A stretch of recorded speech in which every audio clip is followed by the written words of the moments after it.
Longlegs has been in the theaters for a few days now, and everyone that wanted to see it or know that it exists has gone out and watched it. So now I thought I would do a spoiler-filled commentary on my thoughts watching this movie and how much I wanted to leave during it.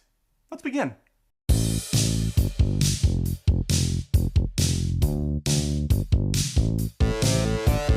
Before I jump into it, I would love if you did me a favor, like the video and subscribe if you appreciate honest commentary. I tried to keep it light, I try to keep it fun and fancy-free. I don't know why I said that. And I hope you join me along for the ride. Even if you don't agree with me, that's the fun part about this. A lot of people love Longlegs. There are certain movies that come out every year where I just do not gel with early critics or even the mass in general. And that's okay. I know you have movies like that as well, where you watch them, you scratch your head and you think, what the fuck are people talking about? This movie's miserable. It was a chore to sit through. And that's where I land on Longlegs. A movie that, production-wise, is fantastic. It's a little darker probably than it needs to be at times. It's hard to see some stuff. But for the most part, lighting is brilliant. The music, very Shining-esque. In fact, I'm pretty sure it just straight up kind of rips off The Shining at points. It's serviceable. And it's doing some playful things with aspect ratios and whatnot. Does it come off a bit pretentious at times? Does it come off as pretty artsy? Yeah, it does. Whenever we get the artsier type of film style, I always ask myself, is this in service of the story? Is this eliciting emotion that normally wouldn't have been there because of how it's presenting itself? And then from there, I make a judgment call. In the instance of Longlegs, I'd say yes and no. I think at times the kind of Polaroid ghost story aspect ratio they're doing does have some purpose behind it. It gives an unsettling feeling. But then at other times, these long take camera shots and the slow conversations aren't really building tension, they're just frustrating the piss out of me. In my review, I brought up several movies by David Fincher that are crime thrillers that obviously they don't have the horror element per se, such as Seven, Zodiac, The Game, where I thought those movies were done much better. This feels like a combination of those films, along with obviously Silence of the Lambs and a few other movies in the genre. There's been a buzz term circulating for quite a while now known as elevated horror. This movie would fall under it. It Follows, Hereditary, Midsommar. Movies that kind of flip the genre on its head, do something unique or different. Oh, we're going to make this movie take place in the daytime, going against the grain, and we're still going to give you creepy, unsettling vibes. Or we're going to shoot this movie entirely in black and white with only a trace amount of color at appropriate times. Or we're going to make the lead protagonist something that you're not expecting. Like, just things that take you out of your comfort zone and really pull you in a different direction. Those can be very fun. They can be absolutely effective. I mentioned It Follows. That movie features Micah Monroe as the lead. She's the lead here in Longlegs. I freaking love It Follows. I dug the aesthetic of that movie. I love the music, that synth wave. It had a great concept behind it. A simple premise executed flawlessly in my mind. I know people that hate it. And believe it or not, that's okay. I don't need to throw a fit about it. We just have a conversation and move on. And the thing that pisses me off the most about movies like this and Barbarian and others in this genre are that they get such praise out of the gate, such false praise. It seems like scariest movie ever made. You will get sick to your stomach. That's what they do. That's what they do every time. And so there's a sense of fakeness, of phoniness around the movie before it even launches that already irks me. Doesn't mean it won't be great all the same, but I just hate that messaging going in. Like, what are the odds it's gonna be the scariest fucking movie of all time? Pretty slim, Shady. But I'm gonna find out. And no, Longlegs isn't scary at all. And people kept talking about this amazing atmosphere. I guess kind of, but I never felt there was a threat. So yes, atmospheric, I suppose, but it was this very sleepy, dreary, puts me to sleep atmosphere, not, oh my God, someone's watching her, someone's gonna jump out, what's happening? Early on, I'd say the first half hour, I kind of had that. There's a scene where she's on the phone talking to her mom, and they have this doorway behind her, and I was thinking, oh man, they're really playing up this shot. Someone's gonna jump out, or they're gonna just slowly walk by, or something's gonna happen. Nothing ever happens. And that goes for the rest of the movie. Nothing happens in these shots. And so after a while, I'm just kind of desensitized by it, and I'm no longer really interested in what this film is doing, because I know it's all just hoodwinks. I know they're all misdirections. The other thing that bothers the fuck out of me about these movies is there's so much promise here because of the competency in direction, because of the visual splendor, because of the good sound design, and typically some good performances. It's got everything it needs. Like, the director is clearly competent, but for some reason, it's just not sticking at all for me. And Barbarian had me for 20 or so minutes. I was intrigued, I was pulled in, until this movie completely turns the corner into Looney Tunes world, and it felt unexpected and unwelcome. Longlegs had a fine opener where we see weirdo Nicolas Cage's character, Longlegs, creeping up to a girl who's looking at a mysterious car off in the distance at her farmhouse. He drops down and smiles, and it goes to the title screen, and then we get some of that A24 stank thrown in, and this is where I feel like it's not servicing the story or the vibe of the movie. It's just being artsy for the sake of being artsy. We have the Polaroid shot with some orange screens and title cards coming up. And is it a nitpicky thing? Yes. That's this whole movie to me, is nitpicks. And when the nitpicks get large, it becomes a dick pic. After that hook of an intro that definitely got me intrigued in things, we jump forward in time where we see this young girl grown up. She's now working for the FBI. So I'm already a little confused and annoyed because we saw this girl with long legs. We now see her as an adult. You don't know necessarily if this is the same person that grew up, but my assumption was it is. And she's put on the case to figure out this mysterious thing going on with people dying and who Longlegs is. And I already know in the back of my mind, well, I'm pretty sure she met this guy long ago. Did she forget? Is she not saying anything? Does she not know the connection? What's going on, and why is there so much convenience here? But before we do that, she's with her agent and they go to a house in the suburbs. She has this sixth sense that there's something going on in a house across the street. Her partner questions it, but he rings the doorbell and his head's blown off. And the killer surrenders.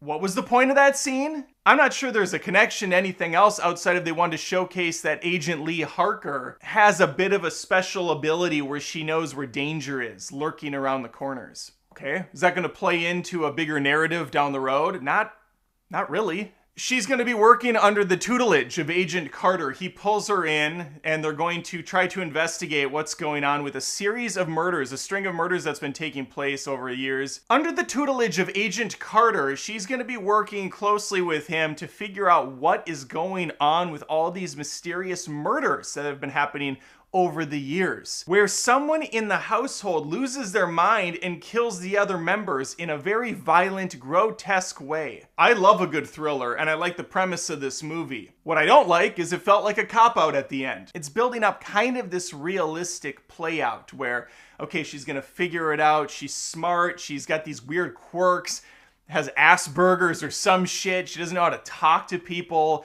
She's awkwardly chatting with the agent's daughter at his house at one point. And then it gets really kind of convoluted and up its own ass in the story department when it's unveiled that her mom has actually been working with Longlegs, and the real big bad of this film, Satan. It was the devil all along. Who knew? I can tell you what I knew. One, I knew that she was the little girl who saw Longlegs when she was a kid. Two, I knew her mom had something to do with it since she sounded sketchy as shit on the phone. But what I wasn't expecting was for such incompetence and frustrating to watch actions take place. Agent Lee Harker can't complete a sentence in under 3 minutes. The scene where she talks to her mom on the phone, well, there's a couple of them, they go on for an eternity. The atmosphere, again, is not tense for me. It's not scary. I want the thing to move along because there's no threat. Oh, she sees someone out in the woods when she fucking leaves her house unattended and just wanders into the woods. Why would she do that? Why wouldn't she lock the doors and call backup? And then she sees the figure in the house and then just chill the rest of the night. Oh, there's mysterious notes left for her with puzzle pieces on that are from Longlegs. I'm not gonna call backup. I'm just gonna be chill and stay here for the night. This was so stupid. What the movie has explained to us through painful retelling is that at one point in time, Longlegs was gonna kill Agent Lee Harker. But her mother made a deal with the devil to spare their lives, and instead she would bring more souls to the Demon King. How did she do this? Well, with dolls, of course. Everybody knows you use dolls. So Longlegs has been tinkering in his workshop, making dolls, putting a magical silver ball in the brain, and then the mother would go to the houses under the guise of being a Jehovah's Witness or some shit. She gets in, she sets the doll down, and she witnesses. She has to be there for this action. She witnesses as the doll somehow interrupts the brain waves or is able to convince the head of the household to go crazy and murder everyone, and also lull the other people in the home into a false sense of security. All right. I think my two favorite scenes in this film, where I wanted to be like Longlegs and smash my face into the seat in front of me until I had nothing left, is when Lee goes over to her supervisor Carter's house for his daughter's birthday, and she knows they're fucked. Her mom is there with the doll. She has chosen Carter's daughter because there's this whole thing where the birthdays have to be 6 days apart from... I don't remember. I'm sorry, I don't remember. It's really convoluted, but it has something to do with where the dates fall and birthdays and ages and some dumb crap that doesn't make any sense for some reason. And so when it's 6 days before or after a specific birth date, the doll gets dropped off and the murder takes place. Lee figured this out. It's pretty much the only thing she figured out. So she goes to the house and she forgot, I guess, how to use a gun or how to restrain someone, because she allows Agent Carter to escort his wife into the other room and kill her. She knows this is gonna happen. Now, part of me thought, okay, this might be kind of interesting. She's at odds with herself. She has been told by her mom that if they don't allow this to play out fully, that she's going to be spending eternity twisting in agony as she's killed and tortured over and over again forever. But that's not what happens here. She just is straight up stupid and allows it to happen, and then intervenes, blowing the head off the doll and killing her mother. And then this black mist comes out of the ball, and it's probably not over. Of course it's not over. There'll be a sequel to Longlegs. By the way, there's no fucking Longlegs in this movie. Kind of like Barbarian, there's no Barbarian. It's all interpretive. Oh, the Barbarian were the friends we made along the way. The Barbarian was the guy that built the underground tunnels. The Barbarian was really Justin Long. Fuck you. What are you doing, Daddy Longlegs? There's no spider. Is it a metaphor? Is it the branching paths of the legs going in different directions? No, it's just a stupid nonsense name. Let's talk about Nicolas Cage for a second as Longlegs, aka Buffalo Bill. Doing a poor rendition of the Silence of the Lambs killer, we have Cage here out-caging himself, going full-blown Wicker Man at times. I truly don't know how anyone thought this was a good, scary performance. Unhinged? Sure. But we all know Nicolas Cage. And so we've seen him do these types of performances. It comes off as comical. He's singing Happy Birthday for, what did they say, 19 minutes or something on camera. Obviously, they don't show all of that, but he sounded like Marilyn Monroe. Happy birthday, Mr. President. He's screaming in his car. Ah! Woo!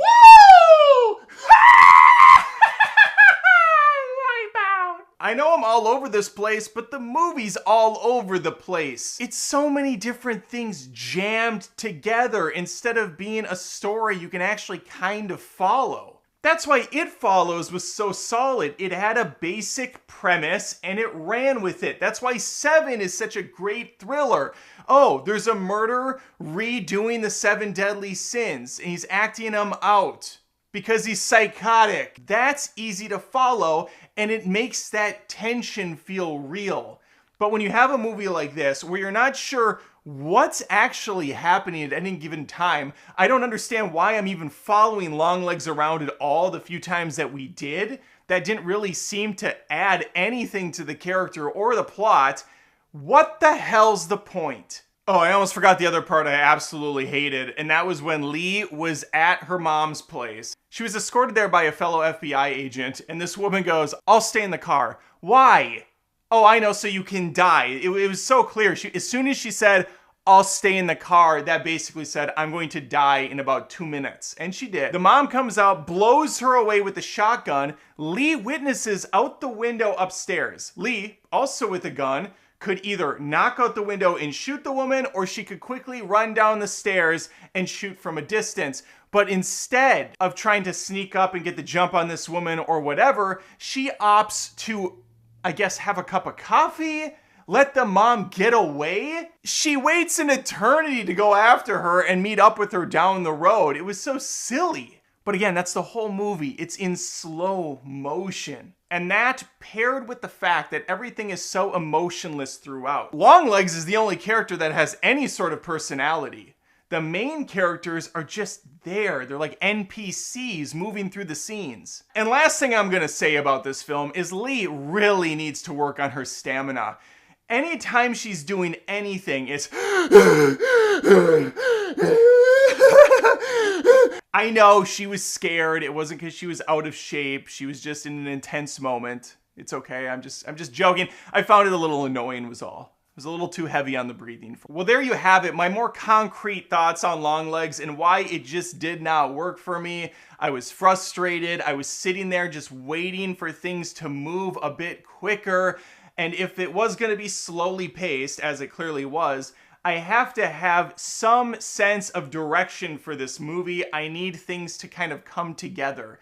But they really don't. And I think the writer really realized that late in the game when he decided, oh shit, I better have like a whole montage to explain this film. Listen, I know a bunch of people like it, a bunch of people hate it. It's a very divisive film. At the end of the day, like what you like, hate what you hate, and that's fine. Let others express their opinions without having to be a complete asshole about it. If you like what I'm doing here, please like the video, subscribe, and that way you won't miss a single movie review, spoiler conversation, a rant, a roast, a live stream. I do tons of movie stuff every week. Would love to have you stick around. And I have a second channel. It's newer, Adam Does Rants, where I'm talking about a bunch of first world problems in a comedic way to hopefully put a smile on your face. If you want to make me smile, please become a member on Patreon at patreon.com/AdamDoesMovies. I have weekly vlogs over there, depending on what tier level you're at. There are 300 plus exclusive videos there now that you can unlock by just becoming a $1 member. But I would love if you checked me out over there, and hopefully I catch you next time. Take care.